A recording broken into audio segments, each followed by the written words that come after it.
Well, good morning, everyone, and good afternoon to those in Europe, and welcome to this event. My name is Erik Brattberg. I'm the director of the Europe program at the Carnegie Endowment in Washington, and delighted to be welcoming all of you to this event on EU and US responses to the COVID-19 pandemic. This conversation will focus on the economic recovery on both sides of the Atlantic and the longer-term political and economic implications of the current crisis and the role of transatlantic cooperation in addressing these challenges.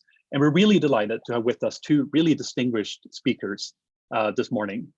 First is Commissioner Margrethe Vestager, who is the Executive Vice President of the European Commission, where she is in charge of competition policy and the digital agenda, joining us from Brussels this afternoon. Thank you very much for joining us.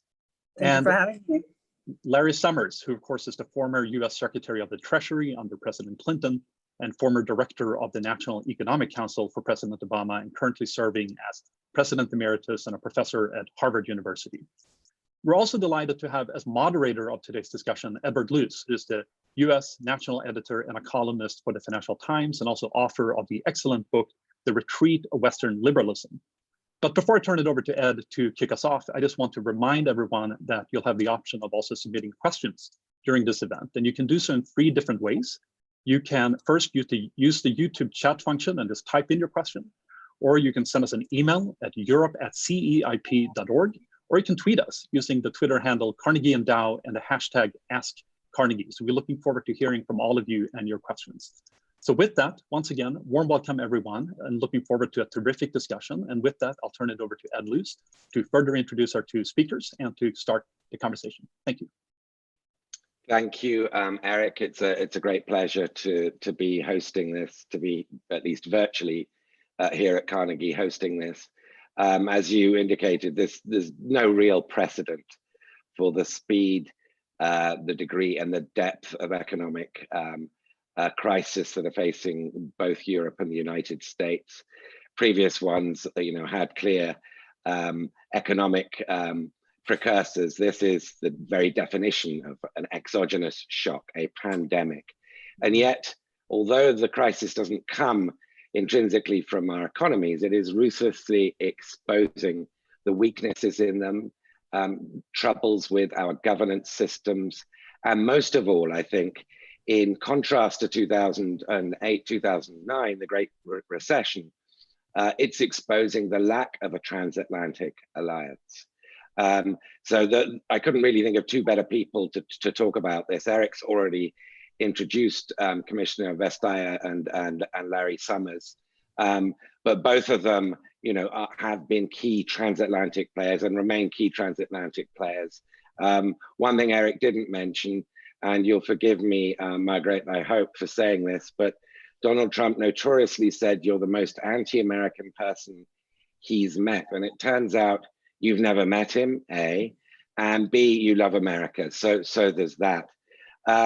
Larry, of course, was the senior advisor to Barack Obama in 2009 when the G20 convened in London to help coordinate a global response to the Great Recession, something that we've yet to see in 2020 to COVID-19. So if I could ask each of you, starting with Commissioner Vestager, to speak for 5 or so minutes about the situation we face. And then after that, we can get into Q&A. Just bearing in mind one thing, Zoom is a great platform, but I've discovered it's a difficult technology for interrupting. So although there's a lot to say, try and keep your remarks, relatively efficient. So Margrethe, over to you. We'll start with you. Well, thank you very much, and thank you for organizing this. I think it is very timely that we have this debate. Both Europe and the US is very hard hit. Many people are losing their lives. People are losing their loved ones without necessarily having the sort of the normal access to grief, to bury, to cherish the life that has been had. So in that respect, I think it's very important to recognize the human side of this pandemic. because we are sort of transitioning into speaking a lot about the economy, and that is very, very important because that is about people's livelihoods. But we're still losing a lot of lives, and there's a lot of angst and uncertainty out there. So much more important that we talk, that we voice our concerns, but of course also our solutions. And I'm looking very much forward to hear more about what you're doing, how you see this on your side of the equation. Decisions already taken here are very important. We have member states have adopted, the Commission have approved state aid measures for 1.9 trillion euros, the equivalent of almost 12% of GDP.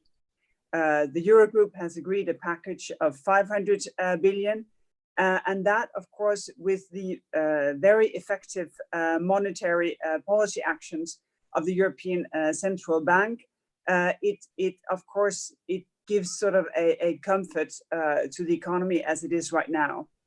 It happens swiftly and decisively.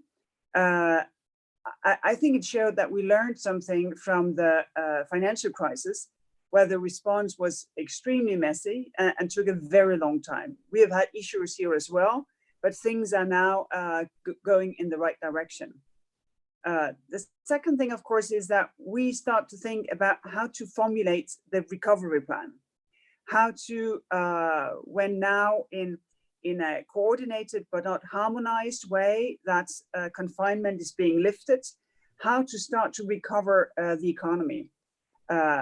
Our plan is to do that while pursuing our strategic goals, to green the economy, to make best use of digital tools, technologies, because it doesn't really make any sense to rebuild the old economy and then make it green and then make it digital. Better accept that we have a new baseline and then rebuild from there. The Commission has got a mandate from heads and state of government to build an architecture sort of where the centerpiece is the next long-term budget. And in that budget, to integrate a recovery functionality funded by new financial tools that will allow the Commission to raise much more money than ever seen before. And that, of course, is very important, that we can have a pan-European recovery to supplement and complement what each member states will do. We also have a new digital baseline, just to introduce that. We had a lot of plans before hit by the COVID crisis, the Corona crisis, and they have actually been reinforced because now everyone have had a digital crash course. We learn, we work, we socialize, we exercise with digital means. So obviously turning our world into a better place with digital tools, of course, becomes of the essence. And I think a good example of this is tracing apps, virus tracing apps, because here we have a chance to show that we stand by our values and also sort of cut through this false dilemma between health or privacy. Because the point of using technology and using apps to trace the virus is, of course, that people will only use technology if they trust it. And you can only build trust if you make sure that this technology really serves the purpose and only that purpose, and is not just launching a new era of unprecedented surveillance. And this is indeed doable, and we are on the way to get there. Finally, the pandemic has shown the importance of sovereignty and autonomy in the sense of being able to decide what kind of society and what kind of economy you want to be. What we have seen here is an over-dependency on single suppliers. That goes for protective equipment, that goes for certain kinds of drugs. And in times of need, that has been very costly, both in times, but also in times of frustration. So if we don't have alternatives, well, then we are unable to decide what we want. And in the coin, sovereignty and autonomy is exactly the ability to decide. At the same time, the pandemic has shown our interdependency, that we cannot decide on our own without taking others into account. The health situation in one country depends on the health situation in the next country. The availability of what we need in that situation depends on borders being open, depends on goods and services actually being exported. And of course, for our economy to pick up, we need a lot of essential supplies. And of course, we need customers as well. Europe is the biggest trading bloc. We are the preferred trading partner for 80 countries on the planet. So of course, for us, the balancing act is to enter into what you could call sort of an open strategic autonomy, where we balance sort of our openness with the ability to have sort of the strategic capabilities also to make our own decisions. And that is very important for us, because I think there will be a before and after the corona crisis.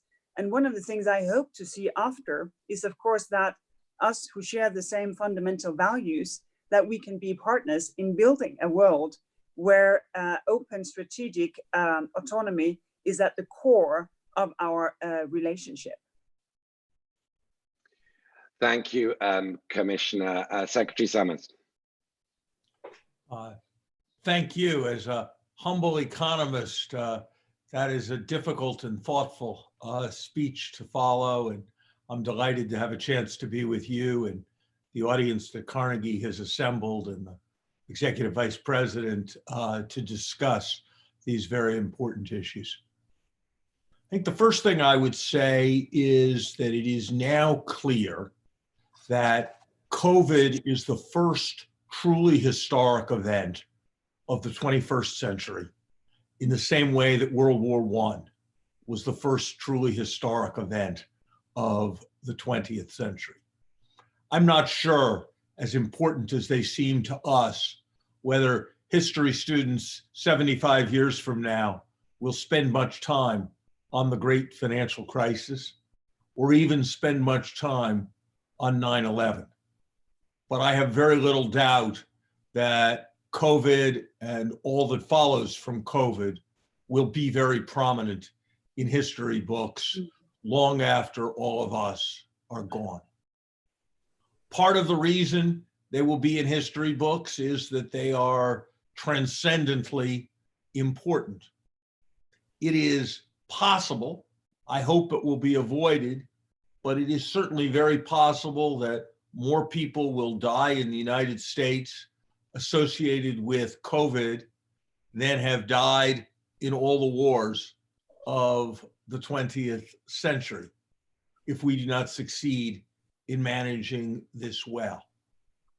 The decline in employment that took place, that will have taken place between February and July in the United States will approach what we saw during the Great Depression and be a factor of 2 or 3 or 4 greater than what we saw during the great financial crisis.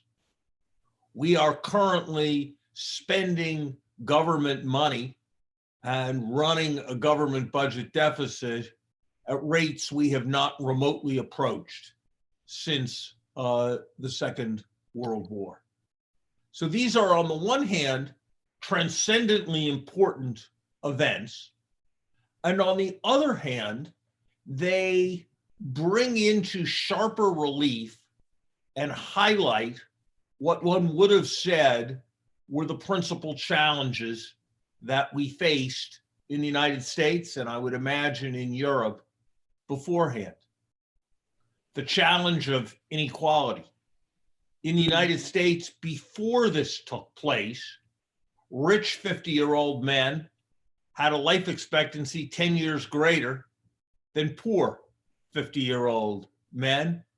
And in all sorts of ways, the fortunate are staying in comfortable homes and receiving deliveries from trucks driven by the less fortunate, exacerbating those inequalities.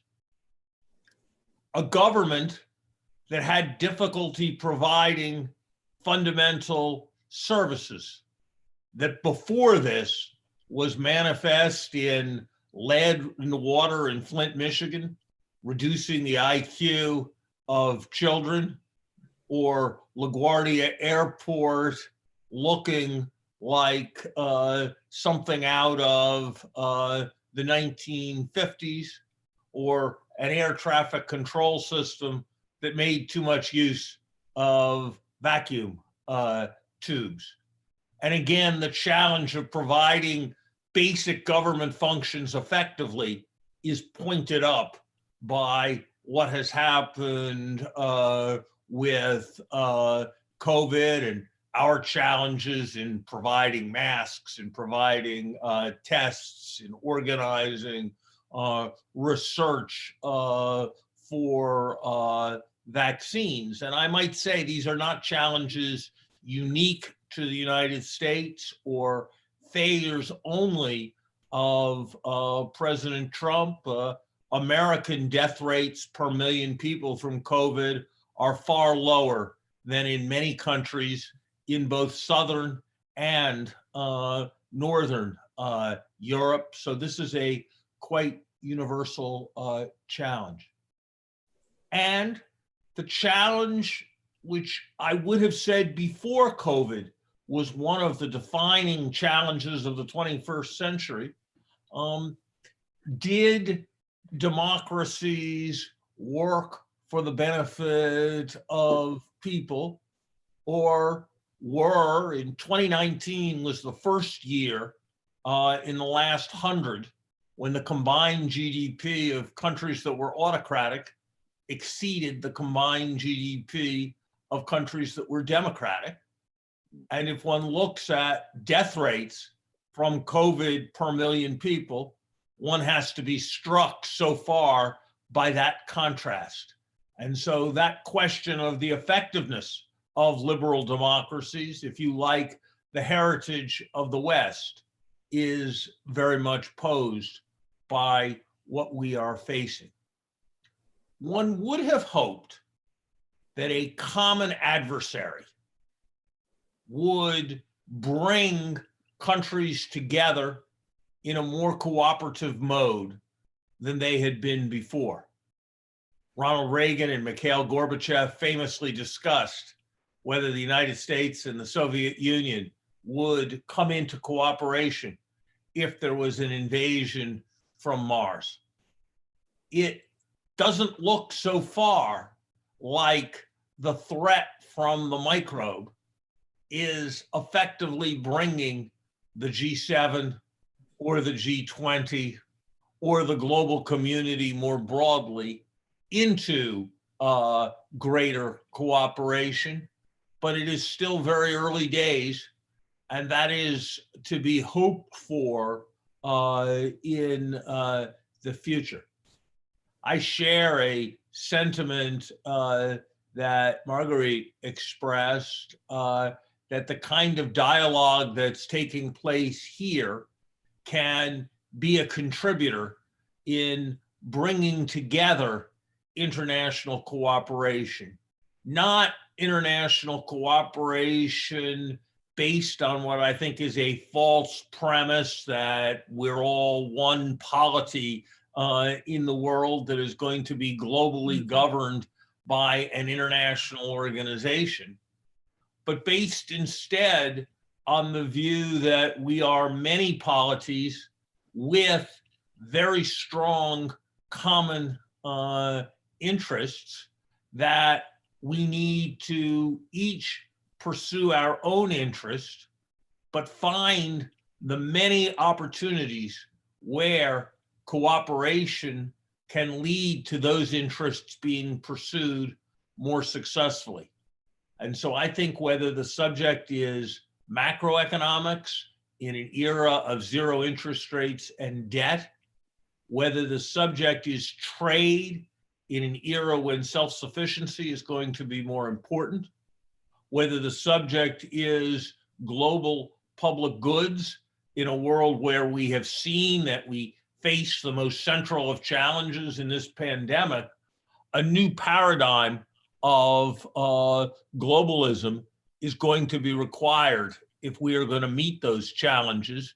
And I, for one, don't think it's going to be a satisfactory one if the Atlantic Alliance is not very much an alliance and is not very much in the lead in setting the terms of that new globalism. Thank you for those very provocative and interesting thoughts from both of you. There's a lot to discuss there. I want to, if we're talking about the need for a new paradigm of globalism, as Larry just said, from the European point of view, you've got to have a unified Europe for the transatlantic piece of that to work. And there's been great concerns, Commissioner, particularly in Southern Europe, that the failure of a Corona bond, the modesty, the relative modesty of the European Commission's fiscal effort, the fact that a lot of this is going to be in the form of loans or guarantees rather than grants, that actually this crisis is threatening to split the north and south of Europe even further apart. Could you address those concerns? Because that is a central worry, not just amongst Italians, but far more broadly than that I pick up.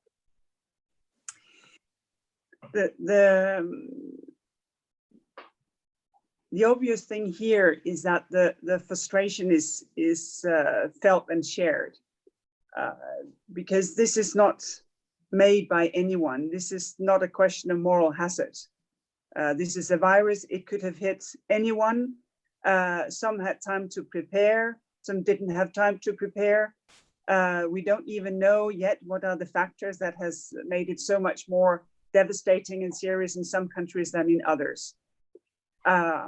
So when you have an experience, even when it's being corrected, that your neighbor is not there when you need them. If the union is just a union when the sun is shining and you need a market for your goods and services, well, then of course we have a lot of mending to do. One of the things that I myself have been advocating is not to reenact the positions of the financial crisis, because that was a very different crisis. I agree with Larry. I definitely don't think that anyone will think much about that, and in particular not in comparison with what we are in now.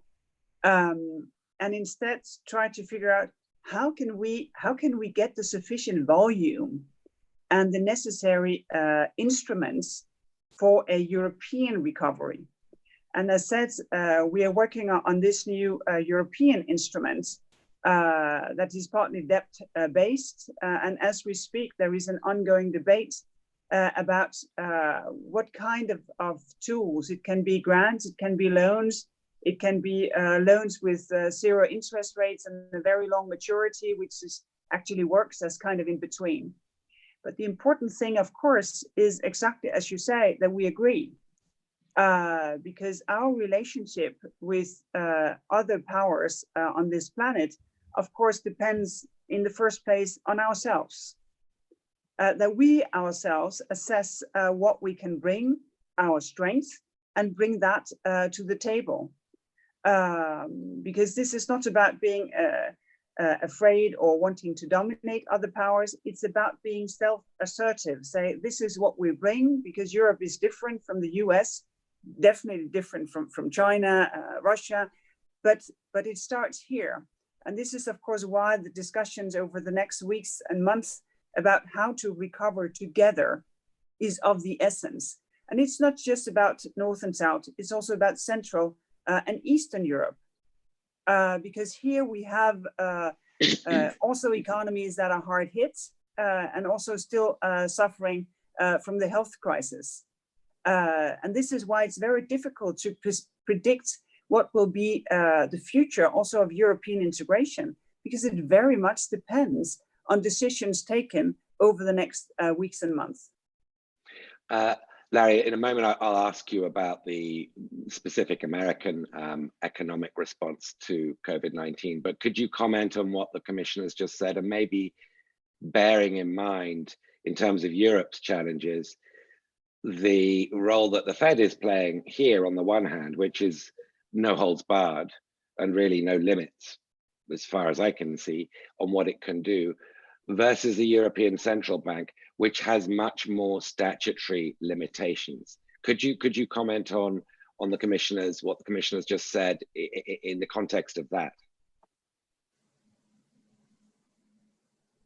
You know, American officials are always asked what they think about a more united Europe. And it goes back to Henry Kissinger's famous question of what's the phone number that I call for to reach Europe. My view has generally been that the affinities between the United States and Europe are so strong that the right broad posture for America is that what works best for Europe and what Europe chooses as best for Europe is what will work best for the United States. And so it's not for us to dictate or to prescribe Europe's choices, whether the issue is the political form of the Commission or the nature of monetary cooperation in Europe.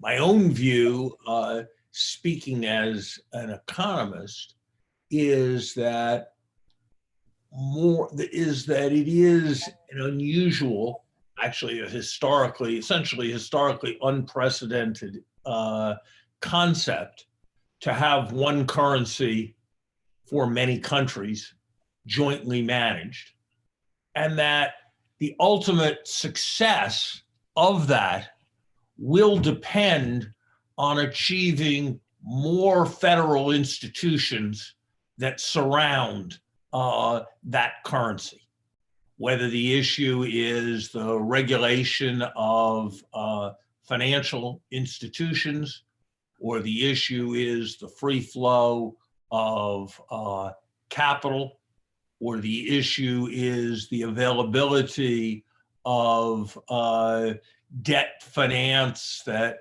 is able to draw on the power of the collective. My view as an economist is that more federalism is likely to be more effective given the strength of, given the decision to have a single currency. And I do think that what we are learning and what we have learned from recent experience is that one needs a strong central bank to contain the kind of financial crisis we have. The hope was held out that we would have a sustainable, stable financial system without the need for large-scale public intervention, come what may. That was the claim that was made a few years after 2009. We now see unambiguously that that claim was not right, and that in order to have stable finance, we need aggressive central bank activity. My hope would be that the Europeans will see their way clear to enable the ECB to engage in the kind of aggressive central bank activity that is necessary to preserve stability. Arguably, the most important phrase uttered in Europe in the last decade was Mario Draghi's famous utterance, "Whatever it takes." And believe me, that will be a lot in 2012. Jay Powell has essentially echoed Mario. I'm sure Christine Lagarde wants to echo Mario. And my hope would be that the heads of state in Europe will see their way clear to provide the kind of political backing that is necessary to enable Christine Lagarde to speak with that degree of forthright drive. I don't think we're quite there, and I think we're taking some needless risks because we're not quite there. Let me just sort of quickly follow up on that with you, Larry, before I ask Commissioner the next question. The Fed, as we discussed, is taking even more unprecedented measures than it took in 08 and 09 and beyond. It is getting involved in direct lending to local governments, in municipal markets, to companies. The terms on which it's lending, whether it'll be senior to other lenders or not, are all very unclear. The Fed is becoming a fiscal policymaker. It's becoming part of government. Are you worried that the Fed is becoming so inescapably political, which of course is Europe, what the Germans would be concerned about with the ECB, that it's become so inescapably political that his independence will be in jeopardy after this crisis becomes manageable? If a person is choking, you have to stop them from choking in order to save their life. And it may be that you will do damage in that to one or more of their ribs. But their ribs will not matter if you do not save their life. The Fed has put its priority in the right place in saving the economy, but make no mistake, that is the most important thing. But it will be very important in not the next several months when saving the economy will still be the top priority, but over the next several years, that the Fed find an exit strategy that avoids what I think is a risk of central bank socialism that has potentially profound consequences for the ability of competitive markets to drive for efficiency and productivity. That is not today's problem, but it is a problem that is very much on the horizon. Relative to most observers, I am less worried that a big Fed balance sheet is necessarily going to mean high inflation. My suspicion, which is shared by markets, is that for quite some time, we're going to be in an era that's rather deflationary. My concern is more with what will be the governance and what will be the health and what will be the management and the ability to take risks and initiatives of an economy in which government is so central as a creditor. I think those issues in some ways are less pressing for the EU, where much of what is required is standing behind the credit of sovereigns rather than standing behind the credit of private sector institutions. Though I do think while nobody is in a perfect place, that we are probably regulating our banks with more attention to underlying realities about the value of assets and less papering over of problems than is the case in many parts of Europe. Commissioner, you mentioned earlier that we shouldn't make the mistake of comparing this crisis to the 2008-2009 one, which I think is quite right. Nevertheless, it is worth underlining that we don't have that kind of transatlantic, either G7 or global G20 response going on now. If we could have it, what would it look like? And why aren't we having it? Oh, these are very difficult questions. Also because it ought to be different. To a very large degree, all the differences between us untold, there is a strong shared value base of liberal, open democracies, of individual freedoms, and it is as if we have to relearn that every time. It may be also on a global scale that what is taking place is what we see in a national scale, that your first response to a situation as the virus is that you close the border, you withdraw, you don't want to take part. And then you realize your interdependence. And it is as if we have to have the shock to realize that we really need each other. And we will need each other. A small example pre-corona would be the reform proposal of the WTO that US, Europe, and Japan tabled together in order to get in better control of subsidies. Because we need a World Trade Organization and we need it to work. And of course, this is a tiny example, all other things considered, but it is an example of our not only wish for, but also deeply felt obligation to multilateralism. Globalization is very much a process, but multilateralism, working together, is a value, because that allows different cultures, different value system, different people to come together. And here, of course, as said, our differences untold, having a similar value base ought to enable the transatlantic partnership to set a much stronger agenda there. I do hope that we will learn from this situation, also because we will recover faster if we recover together. I mean, specifically though, what would be the realistic prospects of Europeans persuading President Trump to stand on this multilateral kind of platform that you've just outlined? Is that a realistic prospect at all?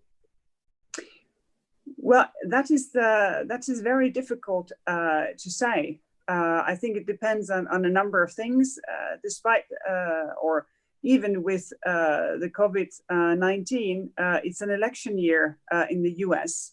And just as well as Larry just said, what is good for Europe is for Europe to decide, and then we work with that. And of course, we have the same approach. We are not to recommend or to tell the US where to go or how to go there, but to say that our inclination is to work together and to have a strong partnership, because it comes from decades and decades and decades of not only economic relations, but also a friendship. Larry, what would a G20, US-led G20 effort now be doing in an ideal world? Can I just say a couple things about the issues that Margrethe was addressing? First, Margrethe's currently in office, and I'm currently not in office. And so I can speak a little more freely on some matters than she can. The policies of the United States in flagrant opposition to multilateralism over the last 3 years have, in my view, been grave errors that will have very serious consequences, and for which President Trump and his colleagues will bear historic responsibility. Second, there is an important aspect of this where, as the commissioner, Margrethe was really a leader. We are only going to resurrect multilateralism and a commitment to global cooperation if that agenda is seen as being oriented to the needs of Düsseldorf or Detroit, more than it is seen as oriented to the needs of those who are in Davos. Mm. And that if the agenda is an agenda of protecting the intellectual property of global corporations, Yeah. protecting the rights to due process of billionaire investors, and not protecting the wages and the ability to be securely employed of regular middle-class people in all our countries, that agenda is not going to succeed. And so any new globalism has to be built on a foundation of middle-class economic strength rather than an assemblage of elite wish lists. And that is whether the issue is the taxation of corporations or the protection of privacy or the establishment of labor standards, that is central to any effort at this. I think that a US-led G20 approach to global integration would have 4 principal planks. It would have a commitment to a green economy as central to the economic growth paradigm of the next 30 years. It would have the US rejoining the global climate effort and moving from laggard to leader. It would have a major effort of the kind we had in London to commit to a global growth strategy in which emerging markets and developing countries were backstopped with an enlarged IMF and World Bank, backstopped with increased access to trade finance, backstopped with a major SDR allocation, backstopped with a movement towards a joint formula for resolving debt, starting with a broad-based moratorium over the next year, and crucially, including the Chinese. Third, it would include addressing the many issues, whether it is the collection of debt or fairness in export credit, in which we need to establish rules of the road with China, given China's economic power, but where the West has fundamental interests that are being significantly jeopardized at this point. And fourth, it would involve a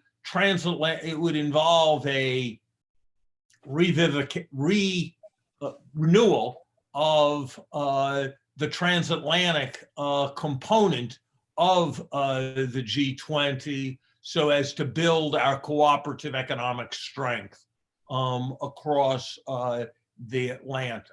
I think with those 4, and obviously at the center of that would be cooperation in meeting the COVID challenge, which at this point is most serious in North America and Europe. I think with those 4 elements, the world would look much more hopeful than it does today.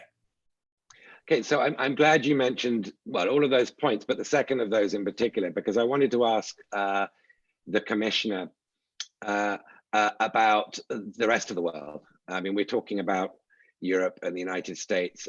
We think we've got it bad. Well, look at the prospects for Sub-Saharan Africa. Look at what's going on in Latin America and South Asia. Paul Kagame, the president of Rwanda, said that Africa faced a lost generation, being set back economically by a generation. And as Larry mentioned, there have been some modest sort of Jubilee kind of initiatives for official debt forgiveness. But relative to the needs, of the developing world, nothing like the scale that they would like to see. Given the renewed likelihood of economic migration from south to north, which principally hits Europe, and given that we know what that does to populism, populist forces in our democracies, and how hard that makes governing, might we not live to regret? Might we not? Might this lack of scale in helping the developing world come back to haunt us? Well, it might, and not only in the respect where you raised it now, but also when it comes to climate change. Because if you look at what is going on top of the threat of corona in a number of African countries, you see the locusts. Now the second catastrophe of locust attacks that is basically destroying the livelihoods of many people on top of things.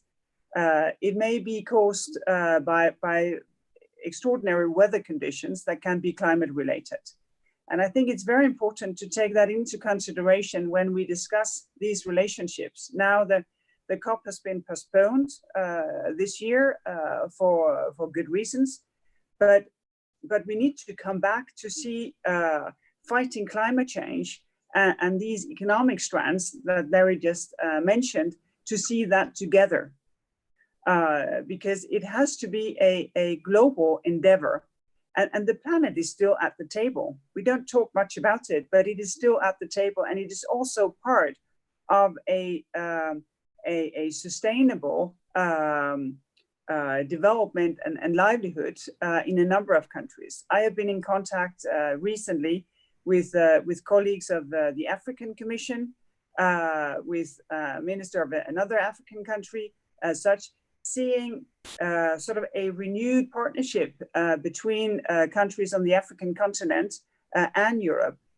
Also, as we just spoke about, this sort of more diversified globalization, where both our next door neighbor in the Eastern Partnership, the Western Balkan, African countries can play another role. So we try to see it as how do we develop together. We have had a Team Europe effort to raise funds to help out here, but that is a debate that cannot be concluded neither today, but not in the coming weeks and months either, because we need to come together when we discuss debts, also to discuss what do we do about climate, so that becomes integrated in our recovery efforts in the coming months and years. Just bearing in mind that we've got sort of 11, 12 minutes left, and there are questions that I want to pose. But Larry, before we get to those, the questions put by viewers rather, that I've got here that I want to sort of more rapid fire pose in the last few minutes. Larry, do you have anything to add to that? No, I think what the commissioner said was very powerful. If you look at the data today, Ed, what you're surprised by is how small the reports are on fatalities or cases in Africa and India. We can hope and pray, and there's some reason for thinking it might have validity, that it's not going to be as bad as we would have expected a few weeks ago. I think the more likely case is that there are lags in reporting and lags in transmission, and that we're facing an apocalypse. But I think it should be said that the data so far are somewhat more encouraging than one would have expected a few weeks ago. Fair enough. This is a question I meant to ask, but a couple of people have asked it for the Commissioner. The European Union has already relaxed constraints on state aid. In other words, you have already relaxed constraints on state aid. How long will this last? What will the impact be on competition and on multilateral efforts to restrain state aid? And just to sort of contextualize that question, you have said that you're known as the greatest trust buster in the world, but it seems you're suspending your trust busting instincts because of this pandemic.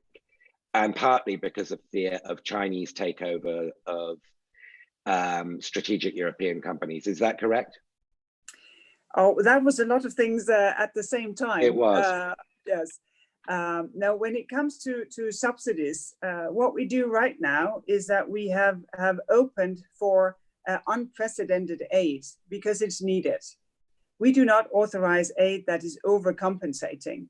But here we have businesses who have fixed costs. If it's an airline, maybe fixed costs 40 to 50%, but no income. But what we do is to make sure that aid is given in sort of in the same way in order to preserve a single market. Of course, there are differences in how much a member state can spend depending on their fiscal space, how much they have of that, but so that we preserve this single market because we really need a single market for our recovery. Sort of these temporary rules that we have, they will be in place until the end of the year.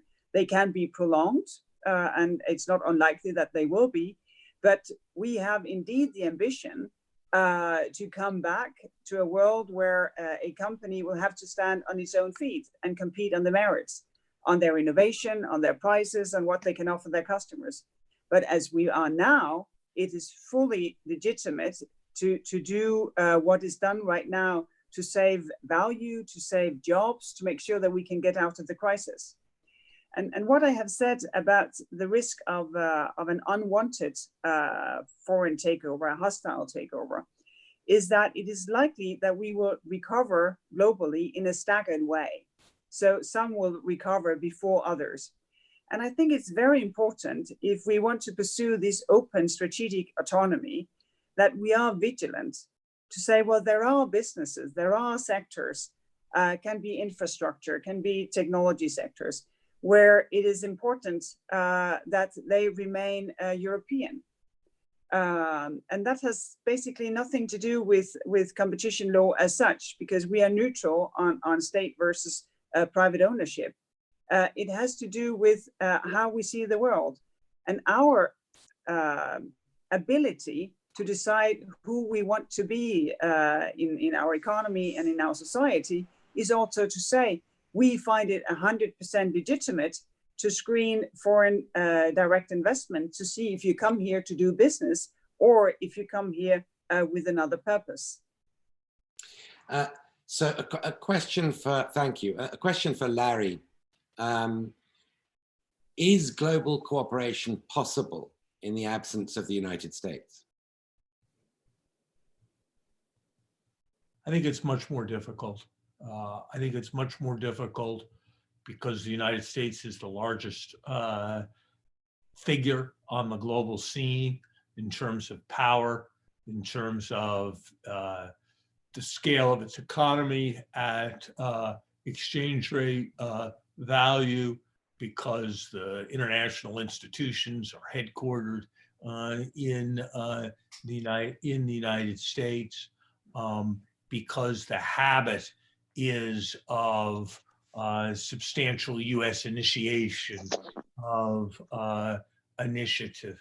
So I think rebuilding global cooperation absent a constructive American role, it seems to me, is likely to be a long and painful process. And if the United States is in active opposition to global cooperation, it will be that much more difficult.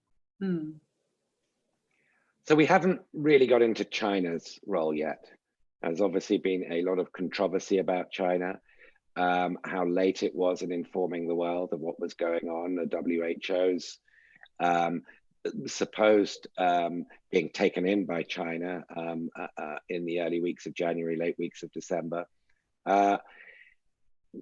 Is China now a bigger threat geopolitically because of this pandemic to the West, both to the United States and to Europe, than it was before? Commissioner, I'm going to ask both of you though. Yeah, well, I think the important thing here is not to say that, oh, China is something that we should be afraid of. I think the important thing here is about yourself. What is it that you want to say? What is it that you want to achieve? And what we are building is a much more assertive Europe. We are working on legislation to ensure reciprocity. Where I grew up in the western part of Denmark, if you invite people over, you expect them to invite you back. And if they don't invite you back, you stop inviting them. And here we see some unbalancing. And what is important for us is not to say we should be afraid of China. It is to say we want to be more assertive about who we are and on what terms we do business. Because we want to do business with China. We want to have a relationship with China and a partnership when it comes to climate change, for instance. But we also realize very clearly that China is a strategic competitor. And that should be reflected in how we have a relationship. Thank you, Larry. I think the stakes in managing an effective relationship with China have been magnified by COVID.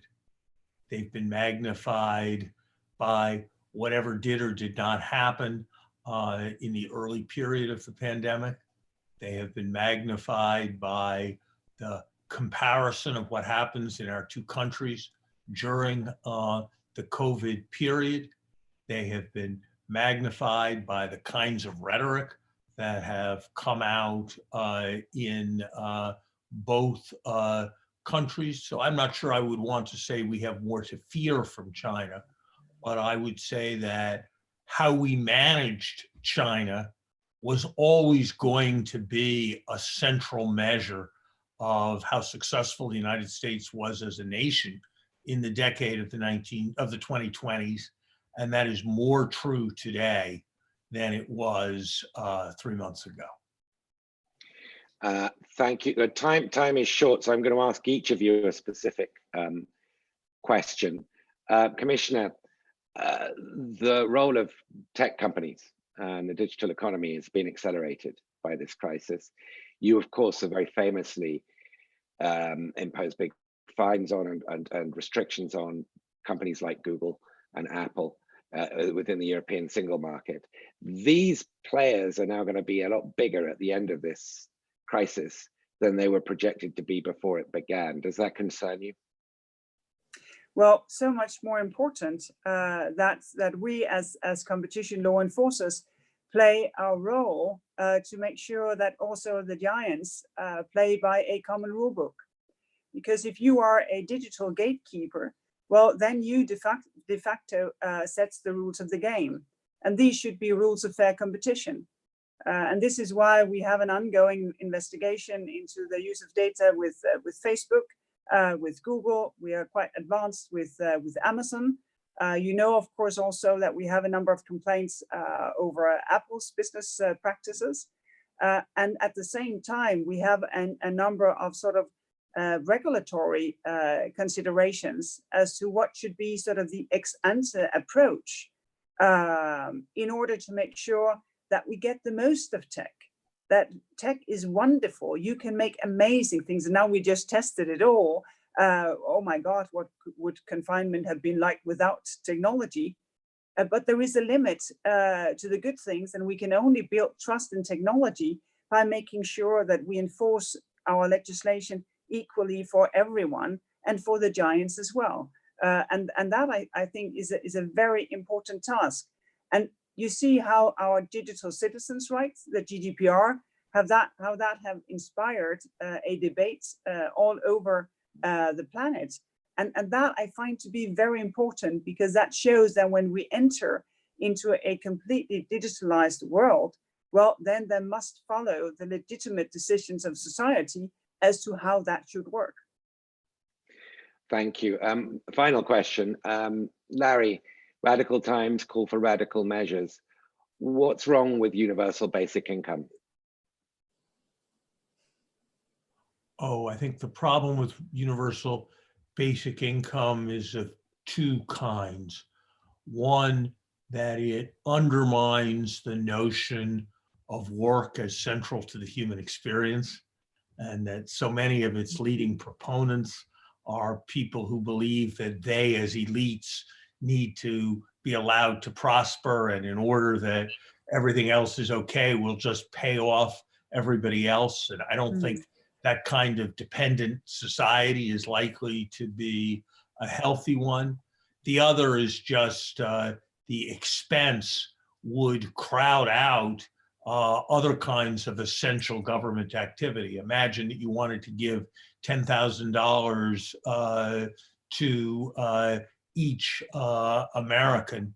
You would nearly be doubling the size of the federal government and requiring an increase of a doubling of tax rates. And I think that would have enormous consequences for government's ability to support the kinds of things that are necessary to prevent pandemics. It always surprises me when progressives are in favor of universal basic income, because it seems to me that to allow me to be getting a basic every month check from the government, to allow my children to be getting that is very much misguided.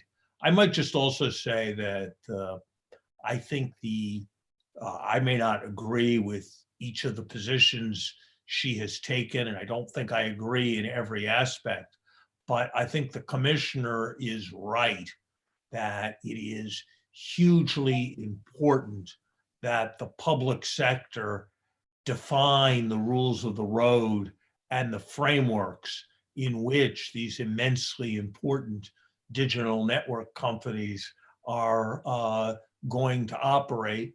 My hope would be that over time there could be stronger international cooperation in discussing and negotiating what those frameworks are.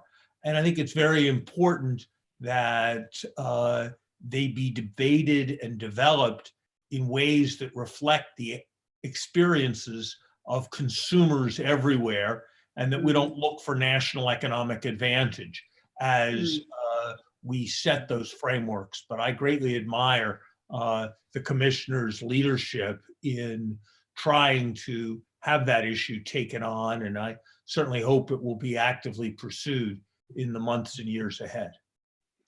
Well, we've covered an enormous amount of ground. We may only have just sort of touched the iceberg, but we've really covered a large number of areas. Thank you both for giving so many of your insights. It's my instinct now to say join me in applauding, but of course you wouldn't be able to hear any of it. It would be silence, which would, I'm sure, be misleading.